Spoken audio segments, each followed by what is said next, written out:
How you doing, folks? Papa Joe here.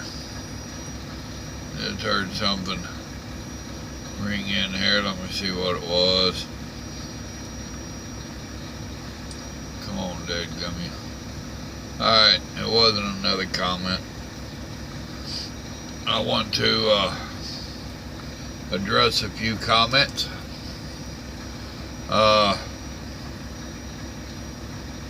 One of them was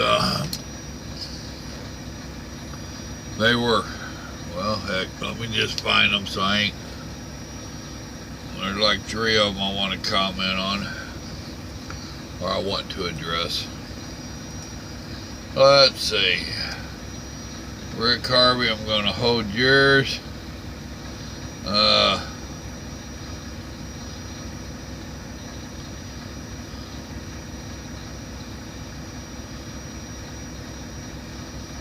Someone made a comment here about the protesters and whatnot, and yeah, it is a bunch of fake nonsense.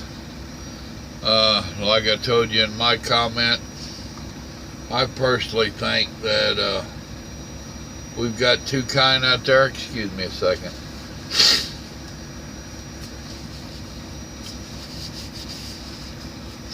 We have the paid protesters. That's why they're covering up their face with ski masks and whatnot. They know they're doing wrong. They know what they're doing is against the law. So, you know, just like the ISIS people are always covering up their faces. It's because they know they're doing wrong. They don't want to be called out for it. So, yeah, there is a political movement that is backing this stuff. And then you also have those that are, I've seen a poll, which I didn't check its credibility, I ain't gonna lie, because it sounded too close to the truth for me. Said the average protester was 22 years old and still lived in mom and daddy's basement. Well, I'm not sure they could even keep a basement, so, but I'm sure they're still living at home off mom and daddy. Those are seeking their minute of fame, wanting to be part of the bigger picture, whatever. So yeah, I think a whole lot of the nonsense is nothing but smoke and mirrors. It's all fake in my opinion. Guess what? The election is over. You are correct. And we don't need to tell them. They already know it. They just don't want to acknowledge it. So they have their own agenda, or whoever's paying them has their own agenda. Dadgummit. My nose ain't bothering me all day till I start talking to y'all. Am I getting allergic to YouTube? You couldn't get that lucky.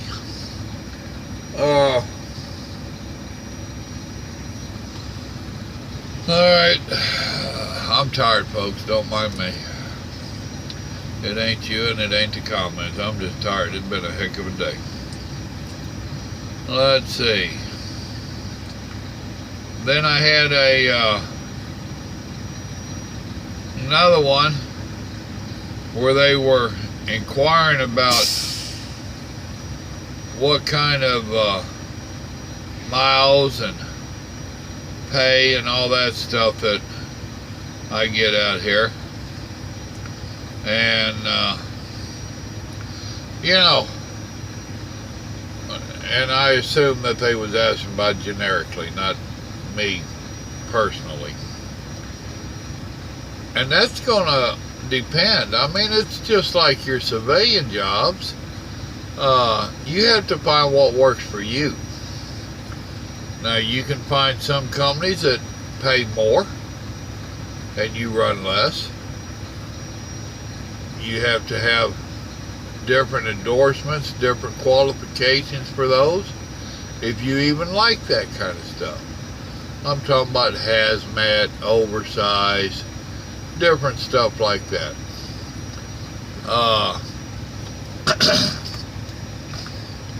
what money you make, or what determines good money, depends upon your situation. I mean, if you haven't been making no money for the past year or so, whatever, and you can't find nothing around you, and your unemployment's done ran out, and all this nonsense, if you come out here and run and send a couple $100 a week home, that might be good money for that person. For you and I, it might not be worth a damn. So it depends upon the individual. As for the home time, once again, that depends upon the individual and what they want, what their circumstances are. For the longest time, I did not want to go home every week. I would stay out 2, 3, 4 weeks at a time on purpose, because you get in that groove and you can make some money once you understand the system and how to work it. You can make some money staying out here and staying in the groove. And I had ran enough regional freight staying in the same area that I knew that wasn't for me. When you get where you know that highway well enough to dodge the bumps, you done been on it too long, and I didn't want that. So I stayed out. Plus, I needed more money, so I stayed out. I knew what I was doing, and I did it. Nowadays, I want to get home more, and I don't need as much money. I didn't. My kids are raised and gone. I'm an empty nester. You might still be raising kids. So, and the closer you stay to home, the more likely they are to cut your wages. It's the nature of the beast. I did not take a cut in my wages where I'm at to go regional, but if I don't stay on top of my game, I could very well not get the miles that I got before. So, and that's why you've heard me say that I have to stay on top of my game for my dispatcher to do his job. He has to know that if I say I'm going to be somewhere, I'm going to be there, or earlier. You've heard me say repeatedly, communication is very important. Me and him communicate. This is my last run before I go on vacation. And they're thinking I'm not going to get empty until Thursday morning. I'm shooting for tomorrow evening. I will be calling my second receiver in Houston. My first one's in Louisiana, 174 miles away. I can roll out of here 7:30 in the morning. So I can be down there, let's call it 3 hours, you know, so I can be down there by 10:30. I can be done there probably by 11:30. So you see, I'm cutting myself plenty of time there. It's 215 miles, or call it 3 hours. 213 miles to my second drop. Call it 3 hours. So if I'm done there at 11, that's 2:30 over there. Early afternoon, I could be done and head toward the house. So,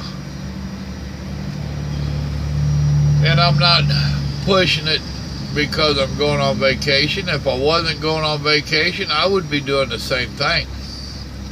And I'd be telling him, yo, dude, I'm going to be empty Wednesday afternoon. Find me something. Right now, with the way it is, there's not enough time, because I told him I need to be home Thursday, because I got stuff to do Friday. We have plans and an agenda. So, you know, it really all boils down to the individual. I mean, it's just like the trucks, you know. Do you want to go drive for a company that only has Freightliners? Or do you want to drive for a company where you might get a Peterbilt or a Kenworth? You know? Do you want to run out west? Do you want to run northeast? You know? How much money do you really need to make? How often do you really need to be home? These are all questions that each individual driver has to answer to find his place in the industry. This is not put it in the bag and pull it out type industry. There's a wide variety of stuff that you can do out here, and you just have to find what fits for you. But first you have to get out here, and then you have to get your experience. While you're getting your experience, you'll be learning the lanes. You'll be learning how to run the truck, as in how to make money with it. Well, hopefully you will. I've seen some out here that never did learn it. But you can't just take a broad brush and say, oh, well, I'm going to be a truck driver and I'm going to make X amount of dollars and I'm going to get home every week.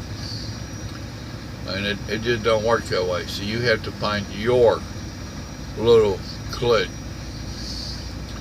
So,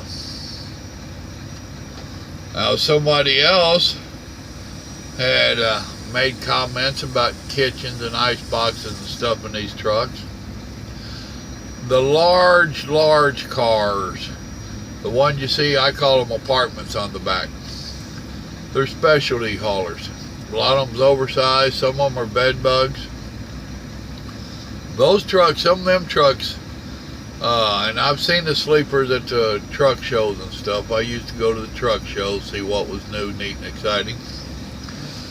Some of them trucks have showers in them, bathrooms, kitchens, full-size apartment ice boxes, not a little one like I got. So yeah, there are trucks out here with, it's a little apartment. I mean, you know, it's got everything you need, table, the whole works. Then you have a truck like mine. I do have an ice box. A lot of modern trucks and companies do get you a refrigerator. Got a microwave up there. Actually, I have two. I got one on my bunk, but that's a different story. When I came in this truck, it had one, and I haven't bothered to swap them. I prefer mine. This one up here, I'm probably going to give to a buddy of mine. We have power inverters. Just like I have one that stays running all the time. It runs off of a battery pack. And they convert over to 110. So you can bring out your crock pots, electric skillets, whatever you so desire that you have room for. That's where your issue comes in, is having enough room to store stuff and storing a bunch of stuff to cook. We have our Burton stoves. Like I've said before, if you will go to Cross Country Cooking with Papa Joe, that was a blog I started based off of a cookbook for in-cab trucking or in-cab cooking that I was doing with my friend Pork Chop. And I converted the cookbook over into that blog. No, I haven't been on there in forever. Probably a couple years, to be honest. And don't know that I even remember the password to get in there. But there's a whole lot in there about how to cook in your truck. Barbecuing used to be the big thing. We don't have to do just barbecuing anymore. Sandwiches was the main staple if you wasn't eating in a restaurant. You don't have to do that anymore. Tonight I stopped and did little mom and pops just as the restaurant closed. So I didn't get the hot meal. I came out and ate me a couple cans of Chef Boyardee and a can of fruit cocktail. I could have warmed that stuff up. I chose not to. So you can cook in your truck and you can save yourself quite a bit of money. There's a ton of different stuff you can do. There's a few videos on here, and then there's my blog. Check them out if you're that interested. You can learn from them. The one I saved for last was I've got into a small exchange here with a individual that is tripping on how we used to truck in the old days without modern electronics and stuff. You know, the good old days. And actually they were. I enjoyed it a lot more back then. The CB, which I don't even carry anymore, they was fun. And they was a tool. When you got around the cities and stuff, they was a tool. Running out across the countryside when the weather was great and stuff, we had a blast. Camaraderie, big time. How did we find the places like you're talking about in Chicago and Philly and all that? It really wasn't that hard. Chicago, people worried about it because of the low bridges. The low bridges, if you got an old map, Chicago City map, that showed old Chicago, if you look, the railroad tracks did a circle. And if you was inside that, if your delivery address was inside that, then you would have to hunt for your way in. They also had 1-800 truck help, and they might still have it, I don't know.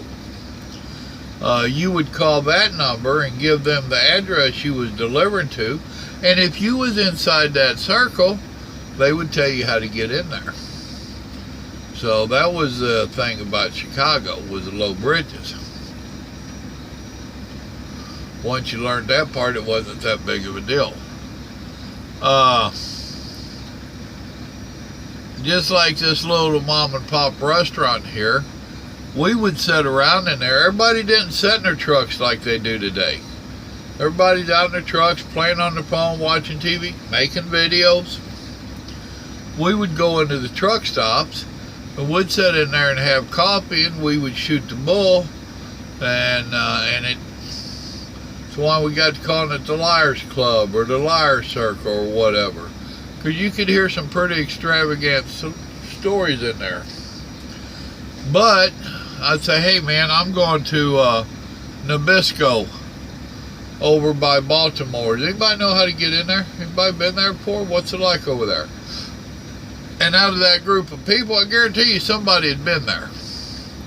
And back then we had all of our roads and stuff memorized. One of our older dispatchers where I'm at, he's not my dispatcher, he likes to tease me because I don't remember stuff like I used to.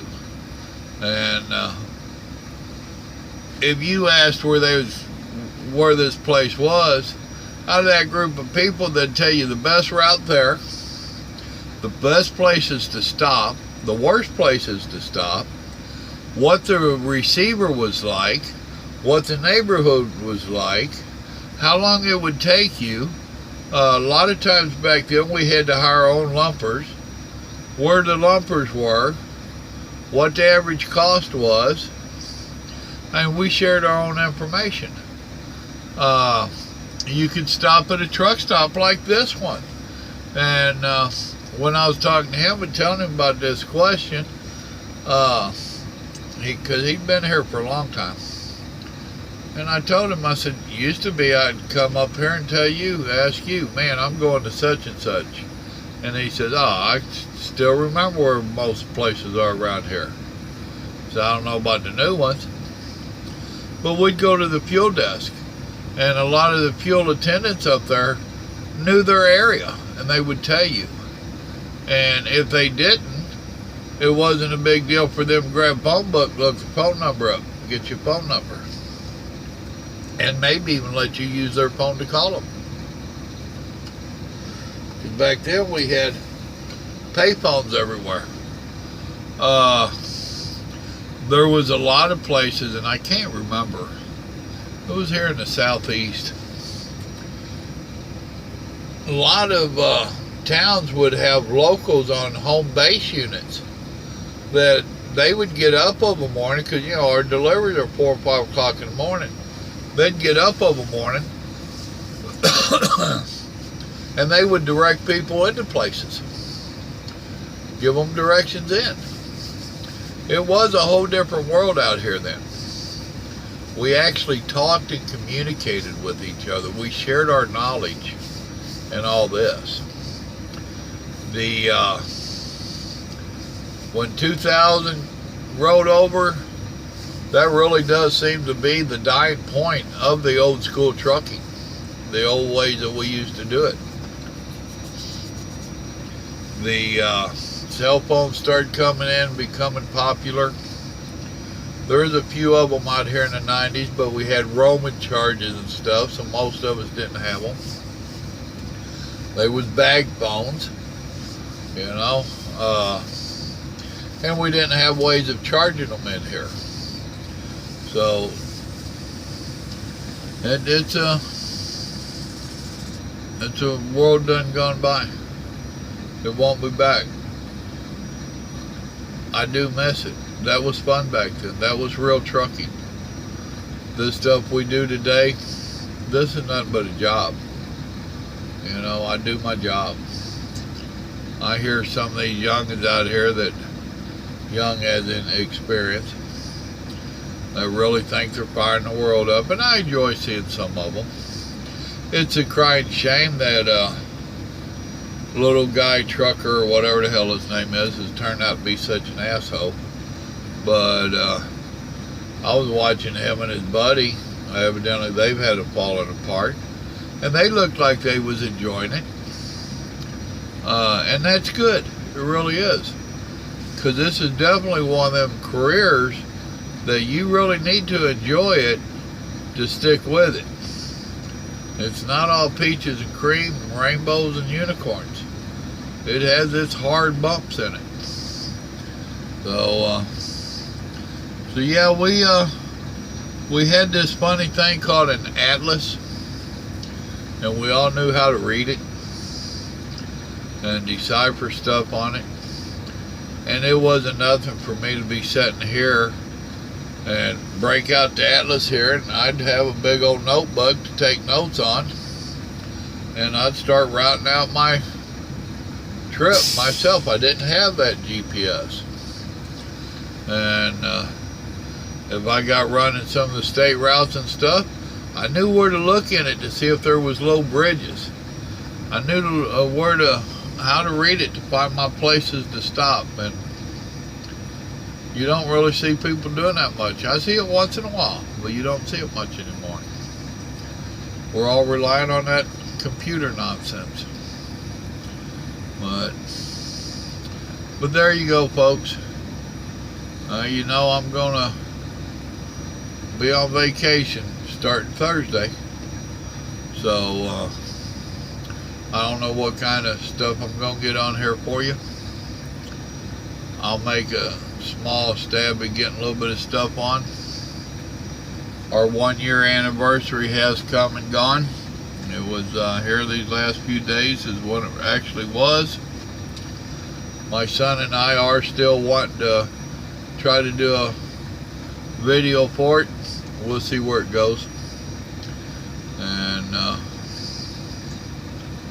I'm tired. Fix to go to bed. So y'all remember, God loves you, and so do I. I appreciate everybody that's subscribed. I appreciate y'all hitting that like button. It really does help me. I do appreciate the comments, and I try to respond to each one. So with that, I'm going to bid you a good night. Y'all be safe out there. Good night.